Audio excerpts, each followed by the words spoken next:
क्या अपनी माताओं, बहुओं, बेटियों सहित किसी भी मतदाता की सीसीटीवी वीडियो चुनाव आयोग को साझा करनी चाहिए क्या? बताइए, माताओं, बहनों, बेटियों, बहुओं की सीसीटीवी फुटेज सार्वजनिक कर दें? ओहो, ये तो बड़ा अश्लील काम हो जाएगा। ज्ञानेश कुमार जी ने प्रेस कॉन्फ्रेंस में जो बातें बोली वो हास्यास्पद है। एक आईआईटी ग्रेजुएट हैं ज्ञानेश, 1988 बैच के आईएएस हैं, लेकिन उनकी बातों में समझदारी थोड़ी कम दिखती है।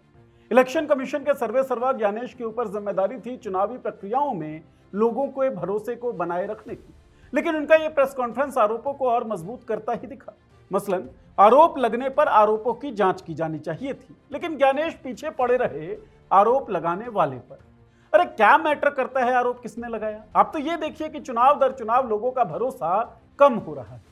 अगर किसी वीडियो को दिखाने से यह भरोसा रीएस्टेब्लिश हो सकता है तो करिए चेक वीडियोस और फेंक के मारिए रिपोर्ट आरोप लगाने वालों के मुंह पर और बोलिए, ले भाई तेरे सारे आरोप निराधार। ये क्या कि आप कानूनी धमकी दें, नैतिकता का लबादा ओढ़कर छिपने की कोशिश करें। राहुल गांधी हलफनामा दें या माफी मांगें। जिस तेवर में ज्ञानेश ने कहा उसी तेवर में बता दें कि समाजवादी पार्टी ने जो हलफनामे दिए थे उन पर क्या एक्शन हुआ। राहुल गांधी ने 7 अगस्त को प्रेस कॉन्फ्रेंस में सबूत दिखाते हुए यह भी कहा कि चुनाव आयोग मशीन रीडेबल वोटर लिस्ट उपलब्ध नहीं कराता, जिसकी वजह से डुप्लीकेट नाम और गड़बड़ियों को पकड़ना मुश्किल हो जाता है। इस पर चुनाव आयोग का बयान और भी अधिक हास्यास्पद था। क्या था इस वीडियो में बताएंगे। इससे पहले तर्क यह था चुनाव आयोग का कि एक पोलिंग बूथ की सीसीटीवी फुटेज देखने में 273 साल लग जाएंगे। सवाल यह है कि क्या चुनाव आयोग एक निष्पक्ष संस्था की तरह जवाब दे रहा है या फिर राजनीतिक नेता की तरह? क्या प्राइवेसी के नाम पर चुनाव आयोग खुद को जांच से बचा रहा है? और कैसे चुनाव आयोग के जवाब बेतुके हैं? न्यूज दैट मैटर्स के इस एपिसोड में बात इन्हीं सवालों पर।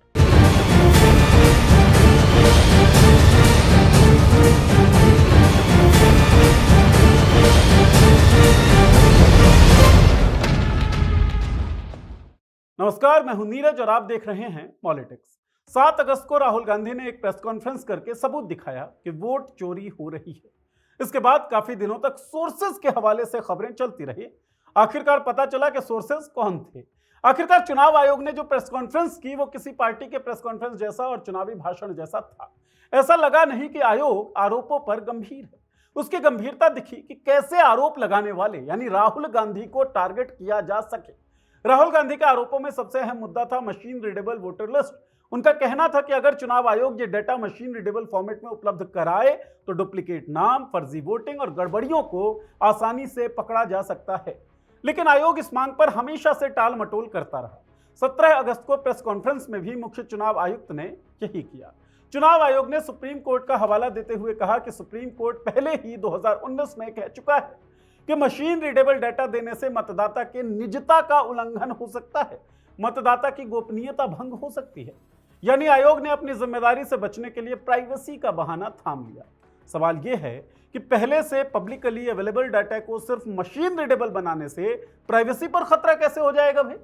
मुख्य चुनाव आयुक्त ने एक और उदाहरण देकर अपनी बात को मजबूत करने की कोशिश की। उन्होंने कहा, हाल ही में कई मतदाताओं की तस्वीरें उनकी अनुमति के बिना मीडिया में दिखाई गई, उन पर आरोप लगाए गए। इतना ही नहीं, मुख्य चुनाव आयुक्त ने यहां एक सवाल भी खड़ा कर दिया, क्या चुनाव आयोग को अपनी माताओं, बहनों, बेटियों का सीसीटीवी फुटेज सार्वजनिक करना चाहिए? ये दलील सुनने में भावनात्मक लगती है और असल सवाल इससे टल जाता है। लेकिन यहां यह समझना होगा कि विपक्ष ने वोटिंग रूम की सीसीटीवी फुटेज मांगी है, किसी की शादी की एल्बम नहीं। विपक्ष का मुद्दा यह नहीं था कि मतदाताओं का फुटेज बाहर लाया जाए, बल्कि यह था कि वोटर लिस्ट और वोटिंग रूम सीसीटीवी फुटेज को डिजिटल तरीके से सार्वजनिक किया जाए ताकि हर नागरिक उसे जांच सके और पारदर्शिता बनी रहे। लेकिन शायद पारदर्शिता लोग यही नहीं चाहते। यह पहली बार नहीं है जब मशीन रीडेबल डाटा और सीसीटीवी फुटेज ना देने के लिए चुनाव आयोग ने ऐसा इलॉजिकल जवाब दिया हो। इससे पहले भी एक प्रेस कॉन्फ्रेंस में चुनाव आयोग ने कहा था, अगर 1 लाख मतदान केंद्रों की सीसीटीवी फुटेज देखनी पड़े तो इसमें 273 साल लग जाएंगे, इसलिए इसे जारी करने का कोई तुक बनता नहीं है। आयोग का मतलब यह था, अगर आज से फुटेज देखना शुरू किया जाए तो आखिरी क्लिप साल 2298 में जाकर देखी जाएगी। इसी प्रेस कॉन्फ्रेंस में पूर्व मुख्य चुनाव आयुक्त राजीव कुमार ने कहा था, 10,50,000 मतदान केंद्रों का डाटा अगर प्रतिदिन 8 घंटे भी देखा जाए तो 1 करोड़ घंटे लगेंगे, यानी लगभग 3600 साल, अगर तब तक पृथ्वी और लोकतंत्र दोनों जिंदा रहे। यह बयान सुनकर न सिर्फ विपक्ष बल्कि आम जनता भी हैरान रह गई। सवाल उठने लगा कि क्या वाकई भारत में टेक्नोलॉजी इतनी पिछड़ी हुई है कि कुछ पेटाबाइट डेटा देखने में सैकड़ों साल लग जाए।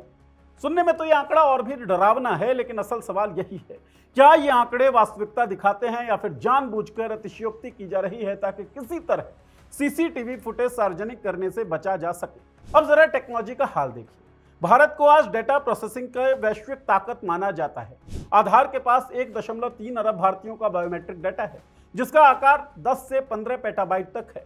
ये डेटा हर सेकंड लाखों बार वेरीफाई होता है, बैंकिंग से लेकर मोबाइल सिम तक।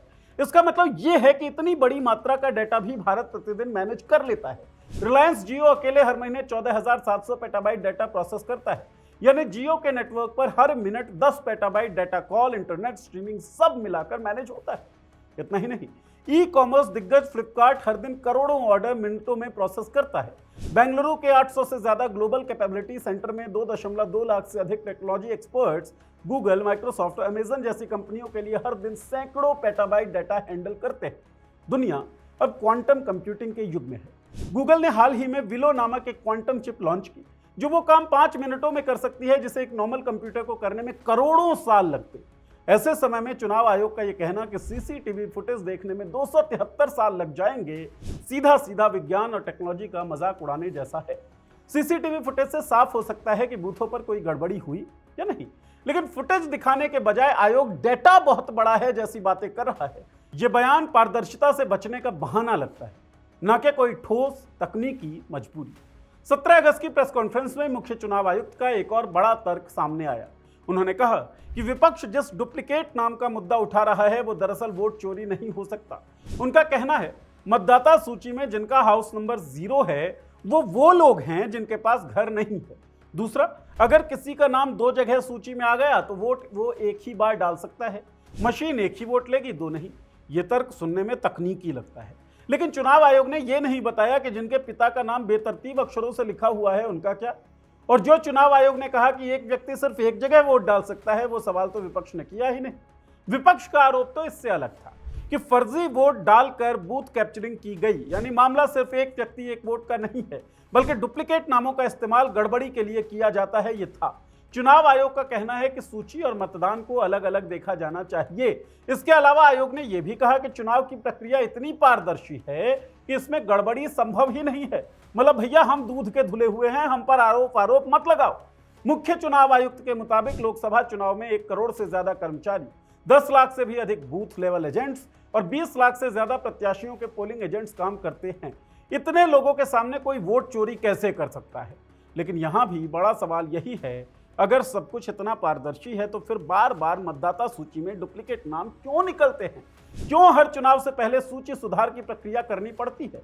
और अगर इतने सारे लोग चुनाव प्रक्रिया में शामिल हैं तो गड़बड़ियां पकड़ में क्यों नहीं आती? असल में चुनाव आयोग का यहां तर्क शंका को दूर करने के बजाय और गहरा कर रहा है, क्योंकि डुप्लीकेट नाम और गड़बड़ी की संभावना को तकनीकी अंतर बताकर खारिज करना ऐसा लगता है जैसे आयोग समस्या की जड़ को ही स्वीकार नहीं करना चाहता है, या फिर वो जानता है समस्या है, बस सामने नहीं लाना चाहता। अब आते हैं बिहार वाले पहलू पर। यहां विधानसभा चुनावों से ठीक पहले यानी कि एसआईआर शुरू किया गया। विपक्ष ने इस पर सीधा सवाल उठाया, आखिर इतनी जल्दबाजी क्यों? मानसून के बीच 7 करोड़ से ज्यादा वोटरों तक पहुंचना क्या वाकई संभव है? और क्या चुनाव आयोग ऐसा जानबूझकर कर रहा है? 17 अगस्त की प्रेस कॉन्फ्रेंस में इस पर भी मुख्य चुनाव आयुक्त ने जवाब दिया। उन्होंने कहा कि लोक प्रतिनिधित्व कानून के मुताबिक हर चुनाव से पहले वोटर लिस्ट को शुद्ध करना चुनाव आयोग की कानूनी जिम्मेदारी है, यानी यह काम चुनाव से पहले होना ही चाहिए। उन्होंने यह भी उदाहरण दिया कि बिहार में पहले भी 2003 में जुलाई अगस्त के दौरान एसआईआर हुआ था और तब भी यह सफलतापूर्वक पूरा हुआ था। इस बार भी सब एन्यूमरेशन फॉर्म वापस आ चुके हैं, इसलिए घबराने की कोई जरूरत है नहीं। यहां तक तो बात समझ में आती है, लेकिन सवाल उठता है, अगर हर चुनाव से पहले लिस्ट सुधारना जरूरी है तो फिर यह काम नियमित अंतराल पर सुचारू तरीके से क्यों नहीं किया जाता? क्यों हमेशा अंतिम समय पर इतनी जल्दी में किया जाता है? जब प्रक्रियाएं जल्दबाजी में होती हैं तो गड़बड़ियां और धांधली की आशंका बढ़ जाती है, और चुनाव आयोग की मंशा भी साफ नजर आती है। चुनाव आयोग हर आरोप को या तो भावनाओं में लपेट देता है या फिर टेक्नोलॉजी का मजाक बना देता है। सवाल पारदर्शिता का हो तो जवाब आता है प्राइवेसी। सबूत मांगा जाए तो सुनने को मिलता है हलफनामा या माफी, लेकिन असली मुद्दा अब भी वहीं खड़ा है। क्या भारत का चुनाव आयोग देश के लोकतंत्र को और पारदर्शी बनाने की दिशा में काम कर रहा है, या सिर्फ आरोप झेलने और पलटवार करने में व्यस्त है, क्योंकि लोकतंत्र में भरोसा सिर्फ वोट डालने से नहीं बल्कि वोट की ईमानदारी से गिनती और प्रक्रिया की पारदर्शिता से बनता है। बिहार वाले केस में राहुल गांधी के आरोप लगाने के बाद जिस तरीके से पीडीएफ कॉपी जो ऑनलाइन अवेलेबल थी, चुनाव आयोग ने उसे हटाया और उसे रिप्लेस कर दिया स्कैन्ड कॉपीज के जरिए, यह भी शक को गहराने वाला एक तरीका था। आखिर क्यों जरूरत पड़ी स्कैन्ड कॉपीज अपलोड करने की? आपको एक सिंपल सा फॉर्मूला बता रहा हूं। अगर पीडीएफ अपलोड हो, अवेलेबल हो ऑनलाइन, तो आप कंट्रोल F ये शॉर्टकट यूज करके अगर किसी भी नाम को सर्च करते हैं तो आराम से वो नाम आपको मिल जाएगा। लेकिन स्कैन्ड कॉपी के साथ ऐसा करना मुश्किल है। तो साहब, दरअसल आप जांच ना सकें, आप परख ना सकें, इसलिए चुनाव आयोग ने शायद वो रिप्लेसमेंट की और स्कैन्ड कॉपीज से ऑनलाइन अवेलेबल पीडीएफ को रिप्लेस कर दिया। लेकिन क्या ये सब करके आप भरोसा कायम रख सकते हैं वोटर्स का? अगर भरोसा ही कायम नहीं रहा तो कैसा लोकतंत्र और कैसी आजादी? चुनाव आयोग को समझना चाहिए कि चुनावी प्रक्रियाओं की शुचिता उसकी जिम्मेदारी है और चुनावी प्रक्रियाओं में अगर बेयकीनी बढ़ रही है तो उसे खत्म किया जाए, यकीन को रीस्टेब्लिश किया जाए, ये उसका कर्तव्य है। लेकिन चुनाव आयोग फिलहाल अपनी जिम्मेदारियों और अपने कर्तव्य से भागता हुआ दिख रहा है। आपको क्या लगता है? अपनी राय इस वीडियो के कमेंट बॉक्स में लिखें। कोई सवाल हो, सुझाव हो, परामर्श हो तो वो भी इस वीडियो के कमेंट बॉक्स में लिखकर हमें भेज दीजिए। चैनल को सब्सक्राइब कर दीजिए, बेल का आइकन दबा दीजिए ताकि हमारे वीडियोस के नोटिफिकेशंस आपको मिलती रहे। शुक्रिया।